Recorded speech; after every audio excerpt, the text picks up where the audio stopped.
Mēs ar jums turpinām mūsu optimālo līmeni. Labi, sākam ar 6. uzdevumu. Manuprāt, 5. mēs jau izdarījām. Tad jāatrisina nevienādība x plus 1 dalīt ar 2 mīnus x. Atceramies, ka mums ir daļā. Daļa ir lielāka par 0. Domājam loģiski. Kad mums dalījums var būt lielāks par 0? Divos gadījumos. Tad, kad mēs dalām pozitīvu skaitli ar pozitīvu vai kad dalām negatīvu ar negatīvu. Tātad mums būs jāizskata abi varianti. Pozitīvais x plus 1, es ceru, ka jūs redzat, šitā izdarīšu. X plus 1 ir lielāks par 0 un 2 mīnus x ir lielāks par 0. Mēs iegūstam, ka x ir lielāks par mīnus 1 un 2 ir lielāks par x. Mūsu as būs šeit 2 un mīnus 1. Mums krustojas atrisinājumi un iegūstam intervālu no mīnus 1 līdz 2. Paskatīsimies, kas notiek, ja mums ir x plus 1 mazāks par 0 un tajā pat laikā 2 mīnus x ir mazāks par 0. Vai mums arī krustojas abas šīs divas nevienādības. X ir mazāks par mīnus 1 un 2 ir mazāks par x. Iegūstam šeit 2 un mīnus 1. Mums nav, mūsu intervāli nekrustojas, nepārklājas, līdz ar to atrisinājums šajā gadījumā ir tukšo kopā. Mums nav tāda x, pie kura gan saucējs būtu negatīvs, gan skaitītājs būtu negatīvs. Līdz ar to tāda varianta nav, bet ir variants, kad saucējs ir pozitīvs un skaitītājs ir pozitīvs. Līdz ar to tas mums ir tad, kad x pieder no mīnus 1 līdz 2. Es rakstu kvadrātiskās iekavas uz otru pusi, tas arī nozīmē to, ka skaitlis nepieder intervāla gala punktam.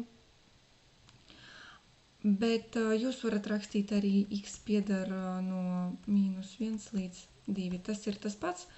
Vienkārši apaļajām iekavām mēs izmantojam apaļās iekavas arī, lai pierakstītu vektoru, un man šķiet kaut kā kvadrātiskās ir stilīgāk. Nu, man tā patīk labāk, bet jūs varat izvēlēties. 7. uzdevums. Dota funkcija 2 pakāpe x mīnus 3, kas definēta visiem reālajiem skaitļiem. Ko nozīmē definēta visiem reālajiem skaitļiem? X vietā mēs varam likt jebkuru vērtību. Pirmajā punktā ir jāprēķina y, ja ir doti x. Nu, sāksim ar pirmo y no mīnus 1. Ir 2 pakāpē mīnus 1, mīnus 3, 2 pakāpē mīnus 1, atceraties, ko dara mīnus 1 apgriež daļu. Tas nozīmē 1/2, mīnus 3, tas ir mīnus 5/2, mīnus 5/2, tālāk. Y no 0 mums ir 2 pakāpē 0, mīnus 3, 2 nultajā, jebkurš skaitlis nultajā ir 1, tad 1 mīnus 3 ir mīnus 2. Y no 1 ir 2 pakāpē 1 mīnus 3, tas ir 2 pirmajā ir 2, 2 mīnus 3 ir mīnus 1, un pēdējais 2 otrajā mīnus 3, tas ir 4 mīnus 3, kas ir 1. Jākonstruē. Labi, konstruēsim. Mums ir mīnus 2,5, mīnus 2, mīnus 1, 1. Paņemam varbūt labi, viena rūtiņa, viena vienība. Tā būs vieglāk. Kad konstruējat, obligāti norādiet, kāda ir jūsu viena vienība, jo dažiem patīk ņemt 3 rūtiņus par vienu vienību, dažiem patīk ņemt, vienu rūtiņu sadalīt 5 vienībās. Tā, lai jūs esat uz viena viļņā ar cilvēku, kurš labo jūsu darbu. Konstruēsim. Mīnus 2,5 mīnus 1 šeit, 0 mīnus 2 šeit, 1 mīnus 1 šeit, 2, 1 šeit.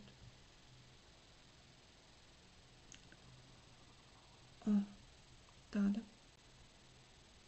Tālāk. Dotajā koordinātu plaknē konstruējām. Tālāk funkcijas 0 ir punktā šeit, tur, kur funkcija krusto x asi.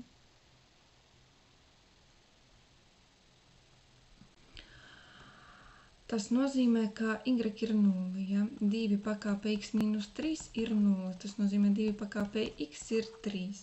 Jūs atceraties, lai x iegūtu, šajā gadījumā jums ir jāuzdot jautājumu, kādā pakāpē es kāpināju skaitli 2, lai iegūtu 3. Un jūs zināt logaritma īpašības, ka 2 pakāpē logaritmus pie bāzes 2 no 3 būs 3. Jā, jo 2 un logaritmas no 2 savā starpā it kā noīsinās. Un tad sanāk, ka x ir C variants logaritmus pie bāzes 2 no 3. 7. uzdevums ir. 8. uzdevums, man šķiet jūs neredzat. Šādi. Sakni pārveidojam.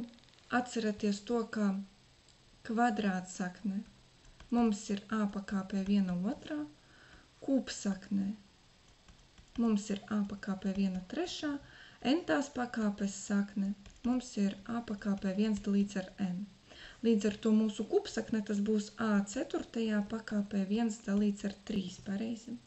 Un tad pēc pakāpju īpašības mēs zinām, ka ja ir pakāpe pakāpē, tad tas ir pakāpju reizinājums. Līdz ar to 4 reiz 1 trešā, kas ir a gadījums. Pakāpēm obligāti paskatieties pirms eksāmena un vispār jāatgādieties, kādas ir pakāpju īpašības. Es sev vienmēr saku, ka tas ir par vienu darbību zemāk. Ja mēs reizinām bāzes, tad pakāpes saskaitās. Ja mēs kāpinām bāzes, tad pakāpes reizinās. Un tā tālāk, ja? Es tā sev saku, ka tur ir vienu darbību mazāk.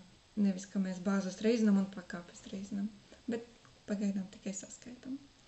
Nu labi, tas ir viegls uzdevums, iemācīt. Starp citu pakāpes jums ir formulu lapā.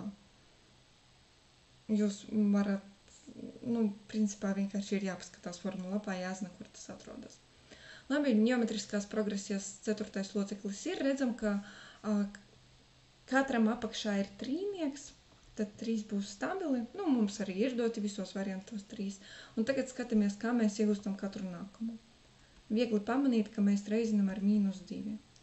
1 reiz mīnus 2 ir mīnus 2, 2 reiz mīnus 2 ir mīnus 2 reiz mīnus 2 ir 4, un 4 reiz mīnus 2 ir mīnus 8. Tad sanāk D variants mīnus 8 trešās. Un pēdējais piemērs šodien, 10. Jāatrisina vienādojums 3 pakāpē 2x plus 9 reiz 3 pakāpē 2x minus 1 ir vienāds ar 324. Kā šeit ir jādara? No sākumā šeit visur būtu jāatrod kaut kā jāpārveido, lai iegūtu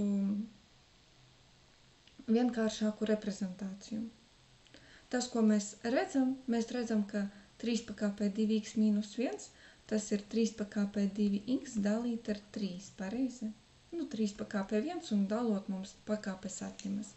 Līdz ar to mēs varam rakstīt, ka 3 pakāpē 2x plus 9 reiz 3 pakāpē 2x dalīt ar 3 ir 324. 9 un 3 noīsinās un tur būs 3. 3 reiz 3 pakāpē 2x, kas sanāk 3 pakāpē 2x plus 3 reiz 3 pakāpē 2x ir 324. Tagad jums ir 1 apelsīns un plus 3 apelsīni. Cik jums ir kopā apelsīni? Tas ir 4. Rezultātā jums sanāk 4 reiz 3 pakāpē 2x ir 324. Lai iegūtu, cik ir 3 pakāpē 2x, ir jādala viss ar 4. Tas ir 81. Un kādā pakāpē mēs kāpinājām 3, lai iegūtu 81. Ja? Tas, protams, ir viegli, tas ir logaritmas. Pie bāzes 3 no 81, tas ir 2x. Bet logaritmas pie bāzes 3 no 81, doma, gaita ir sekojoša. Kādā pakāpē kāpināju 3, lai iegūtu 81, tas ir 4.